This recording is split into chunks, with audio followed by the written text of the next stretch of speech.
Gie kineni jalup manen jalup jatend piny Rigathi Gachagua twak adwani mondo wadhi ane achiel kachiel mondo wawinj ane gimowacho. Our concern to them and all of us for our common good. On the 7th of July 2025, during the 35th anniversary of Sabasaba, Kenyans from all walks of life led by Gen Zs, unarmed and peaceful, went to the streets. This is not the first demonstration that has happened in Kenya this year where lives have been lost and property destroyed. Unbeknown to these peaceful demonstrators, the tired regime of Ruto had a well-organized state-sponsored militia in cohort with the police and other state security agencies to maim, kill and destroy property and blame it on the Kikuyu community and specific leaders who are perceived unfriendly to this killer regime. This targeted profiling of the Kikuyu community and destruction of their specific business is an economic sabotage not new to the narrative of William Ruto. On the 30th day, this state-sponsored militia, under instructions and guidance from the police, were dropped in different places in the country, and mostly in the Mount Kenya region and other regions not perceived friendly to the government. They were strategically dropped past midnight, and then roadblocks were placed by the police while others was dropped early in the morning. The militia were procured by Ruto. Governors and MPs allied to him. These regions included Nairobi, Kiambu, Kajiado, Kisii, Nyeri, Murang'a, Kiambu, Kirinyaga, Meru, Nyandarua, Kajiado, Kitengela, Ongata-Rongai, Machakos, Embu, and in Wote. They had clear instructions to loot and destroy specific properties under police supervision. A killer squad of 101 that works under the Director General of the National Intelligence Service, Nuruddin Haji, was armed with assault rifles and drove in a convoy of unmarked Subarus, shooting and killing innocent protesters aimlessly in the streets and estates. This squad in Subarus, hooded and masked against court orders, are disguising themselves as DCI's officers, yet we know they are not. In fact, I would like to clarify that the National Intelligence Service has procured Subarus to give an impression that this killer gang is from the DCI. The truth of the matter is that this has nothing to do with the DCI. This is the National Intelligence Service. And this squad of 101 people was formed when I was still in government. Officers were recruited from the Administration Police Unit for special training by NIS on abductions, killings, and cover-up. And this is a squad that is killing the people of Kenya. The killings and the business destruction pattern point to William Ruto's ethnic profiling narrative, which he is a master with no rival. With a close coordination of PS Interior Raymond Omolo, this narrative was boosted online by state bloggers to spin the narrative. The Cabinet Secretary Kipchumba Murkomen's public to shoot to kill order, coupled with assurances to police officers that the government will not cooperate with the investigators in police conduct, has emboldened security forces. Police officers are now on record threatening citizens who are in their homes, boasting of their license to kill, acting with a confidence that can only come from the highest echelons of power. Mr. Murkomen's admission that these are not just instructions from him but orders from above removes any ambiguity about where responsibility lies. It will be recalled that in the run-up to the 2007 general election and its aftermath, the narrative of 41 against 1 was a masterpiece of William Ruto. The target was profiling Kikuyus against the rest of the country.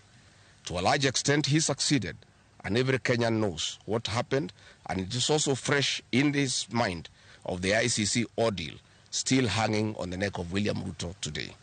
We remind William Ruto that his ICC cases are not yet over. They have been posed after witnesses disappeared. And what he is pretending over are crimes under the Rome Statute. It is clear history is repeating itself. And the architect William Ruto is back on the deck. He is hell-bent to finish his unfinished business with the people of Mount Kenya, destroy their businesses, and make them black sheep of Kenya. Despite this horrible experience, the people of Mount Kenya voted William Ruto to a man in 2022 general elections against the advice of President Uhuru Kenyatta, whom Mr. Ruto had branded as a drunkard and a useless leader. Today, the people of Kenya, and especially the Mount Kenya region, feel sorry that they did not heed to the advice of Uhuru Kenyatta. These state-sponsored militia were key in touching of various parts of the country with ease of police assistance to prefer terrorism charges on specific people from the Mount Kenya region. So far, about 50 young people are in courts in trumped-up charges of terrorism in scenarios of state-managed crimes by the state. Again, this is a clear onslaught on the Kikuyu nation. A case in point, when a police station in Mawego in Homa Bay County was torched, the suspects for that particular crime have been charged with arson. But when a police station is alleged to have been torched in Kiambu, suspects from the Kikuyu nation are charged with terrorism charges. This is serious ethnic profiling. Last night, in Juja and Kirinyaga, these state-sponsored militia invaded various businesses. Luckily, in Kirinyaga, after Wananchi went to Sagana police station and they refused to act, Power West and Muranga. Nice supermarkets, hotel and petrol station, and nice city in Mwea in Kirinyaga. County supermarkets in Kabati and Kirinyaga. Power Star supermarkets, Quick Mart supermarkets in Eastern Bypass, Shell and Totomin markets in Roido, Chill Post Hotel in Gong, Boju Shop in Keserian, Homegrown Supermarket, among others, and the Family Bank in Kahawa and Roido. Notably, in Meru, these state-sponsored militia tried to attack Meru Dairy Processing Plant and were repulsed by workers. In Nyeri, they further tried to attack Wakulima Dairy in Mukurweini, and the attack failed. We urge our businesses to heighten security surveillance on their business premises and production lines, especially the KTDA, coffee factories, milk processing factories, among others. We take note that in Meru, on Sunday the 6th of June, at an event attended by CS Kipchumba Murkomen, the MP for Bori, Mugambire Dikire, indicated that a supermarket would be attacked the following day. As sure as December 25 is Christmas, and true to his word, Maguna supermarket was touched by the state-sponsored militia, which the MP was private to. Why hasn't Mugambire Dikire been arrested? How did he know that a supermarket would be attacked? This is selective justice. The evidence that these militias are state-sponsored is plain for all to see. Videos circulating widely show police officers not merely failing to intervene, but actively transporting armed groups who proceed to unleash destruction with apparent impunity. Uniformed officers have been seen standing guard as these groups rampage. They are in action and a stark contrast to strong statements being made by government. In Nyeri, journalists were attacked by these militias in the presence of the police. It is well documented. This is a clear indicator that Ruto is working with governors and MPs allied to him to destroy businesses owned by the Kikuyu, the Meru, and the Embu, and blame it on people who don't support his administration. This is a tactic that was used by the colonialists with the collaborators who searched earth policy and torched buildings and businesses and blamed it on the Mau Mau. This divide and rule tactic will not work, Mr. Ruto. We know that in Meru, they want to use this mayhem to blame Mithika Linturi. In Embu, they have already blamed Mkunji Gitonga. In Kitengela, Iron Gong, they want to target Senator Seki and MP Onesmus Ngogoyo. In Nyeri, they are trying to haunt Honorable Kagusha. And in Kirinyaga, they are targeting Senator Murango. We want to remind President Ruto that it is not the Kikuyus who want him out of office. It is the entire people of Kenya. Kenyans are suffering equally across the country. That is why Kenyans have said, if you, Mr. William Ruto, believe that it is the Kikuyus who want you out, then all Kenyans are Kikuyus. I want to thank the people of Kenya for standing out against this tribal profiling of the Kikuyu. The people of Kenya yesterday did wonderful by saying that the Kikuyus should not be profiled. This morning, I've seen Ruto quivering and wailing in uncontrollable anger. Mr. Ruto,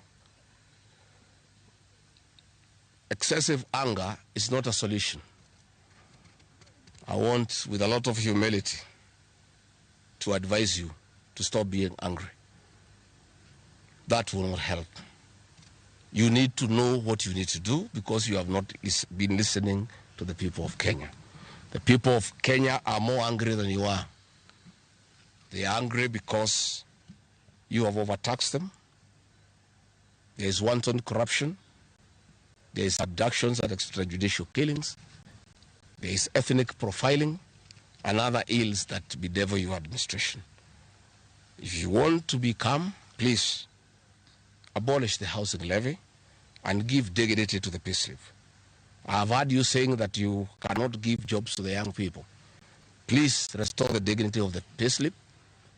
Restore the capacity of the middle class. The middle class will give jobs to these young people. Stop killing and profiling the young people. Listen to them.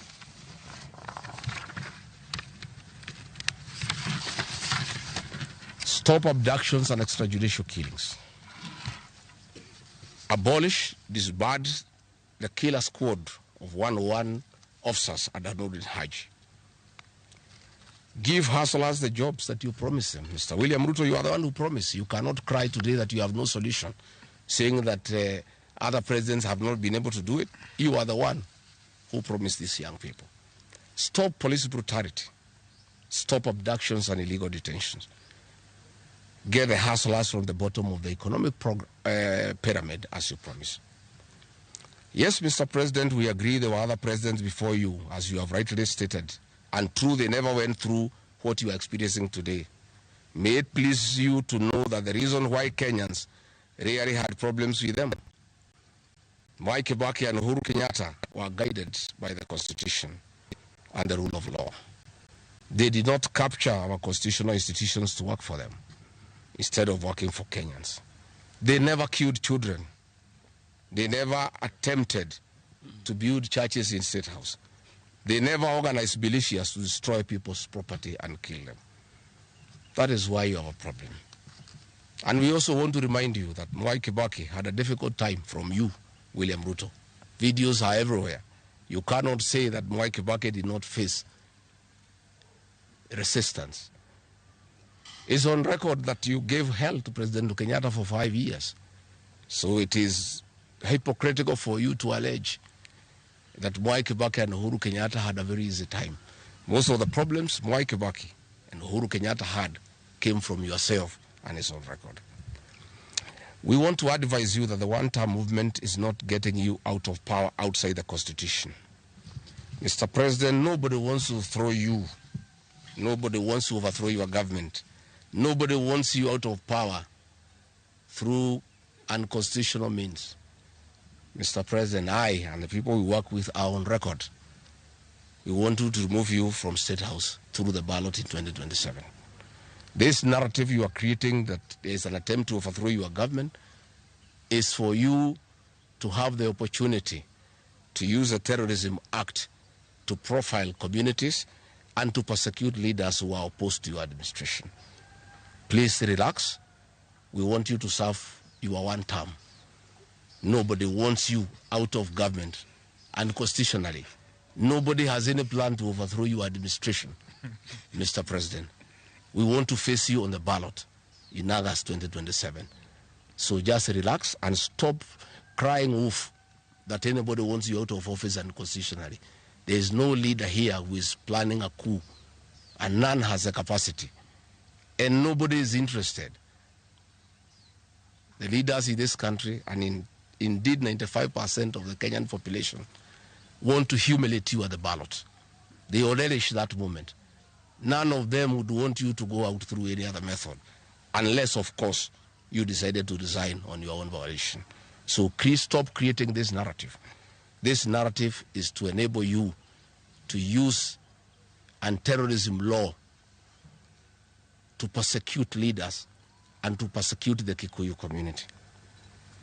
If you speak out online, Mr. President, you want to use the Terrorism Act to harass people. If you dare challenge your administration, you want to use the Terrorism Act to deal with people who are opposed to your administration. My fellow Kenyans, let us not be deceived. William Ruto has stripped away even the pretense of democracy. What we are witnessing is not the rule of law, but the rule of fear. This is not the behavior of a government that serves its people. This is a machinery of outright dictatorship. Finally, I want to announce to the people of Kenya that tonight I will be traveling to the United States of America to talk to the Kenyans, the diaspora, and the international community about the state of the nation. I would have wanted to stay in the country at this very difficult time when our people are under siege, but I have engagements that I'm not able to postpone. I have been threatened by people close to William Ruto, who called some of my people today, that they will want to stop me from leaving the country. I have no problem. If you want to come and arrest me at the airport, as you are threatening us, you can go ahead. I don't have a problem. You cannot sell fear to us. You know, even if you sold us fear, we cannot buy. You know, and therefore, as I'm out of the country, unless I'm stopped from going, still okay. I'll be here because this is my country. We have made sufficient arrangements with other leaders in the united opposition to create a pool of lawyers to come in through for our young people who are being persecuted on trumped-up charges of terrorism. And I want to explain. I have heard the president saying that people have attacked police stations and the law courts. It was all stage managed by the MP for Kikuyu. How do you explain that people can walk into a police station and they are not armed and take over the police station from armed police officers? How do you go to the courts that are guarded by armed police officers and touch them? All these attacks of vital installations were stage managed by William Ruto through Kimani Ichung'wah to create the opportunity to prefer charges against people using the Anti-Terrorism Act.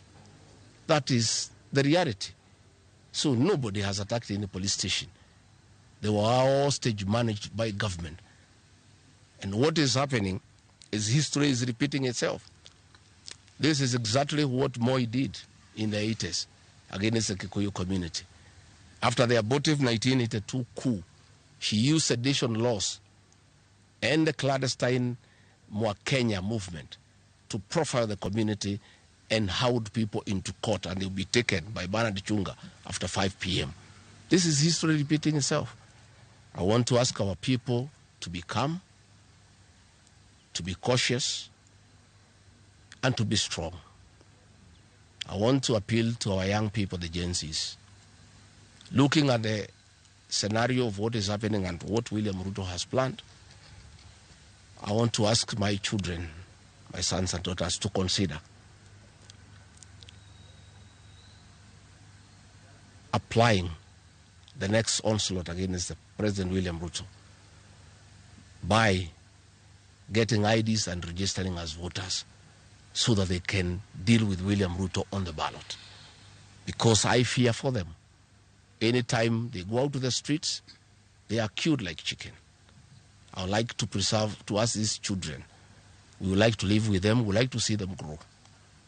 And when we look at the desperation of William Ruto and the brutal force he is using against these children and the use of state militias to attack them, I would like to plead with them to consider to join us, we in the opposition, by registering as voters. And in 2027, we'll be able to get rid of President William Ruto. William Ruto, finally, let me ask you a question.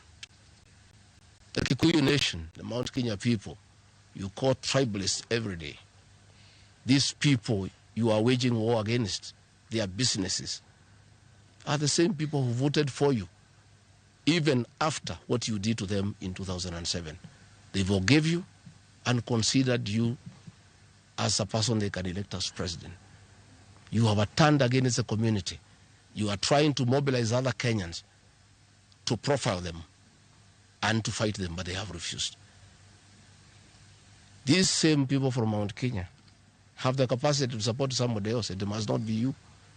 And they proved that they are not tribal by voting for you when you are Kalenjin. They can vote for a Kamba. They can vote for a Kisi. They can vote for a Luya. They can vote for a Maasai. That sense of entitlement that you are having to the Mount Kenya vote is misplaced. They voted for you, yes. You betrayed them. You turned against them. They don't have to vote for you again. Please stop persecuting them into submission. They will not submit to your brutality, to your vicious attack against them and their leaders. That I want to tell you for free today. I have listened to you talking with a lot of anger, calling them tribalists. They are not. How can they be tribalists when they voted for you and you are not one of them? But you don't have a sense of entitlement that they must vote for you. You know what you have done to them and why they have reacted the way they have. And I want to assure you, you cannot scare them into submission. Even if you jail them, they will not submit. These are seasoned descendants of the freedom fighters, and they cannot be intimidated. So let me encourage my leaders here as I go away to remain strong, to remain focused, and to speak for the people of Kenya. I am I have a lot of gratitude to the Honorable Stephen Kalonzo Musyoka and Eugene Wamalwa, who have been in court the whole of yesterday and today, standing strong and defending our young people who have been framed and charged with treason. For those two leaders, I want to give them the gratitude of my community and our leadership. They have come through for a community when it's under siege, and we are indeed very, very grateful. I want to ask our leaders here to be vigilant and to continue speaking out to the people of Kenya. Should the situation get out of hand and I need to cut my trip short and come back to join the other leaders in defending our people and speaking for them, I will gladly do so. Thank you very much. Good. That's comprehensive.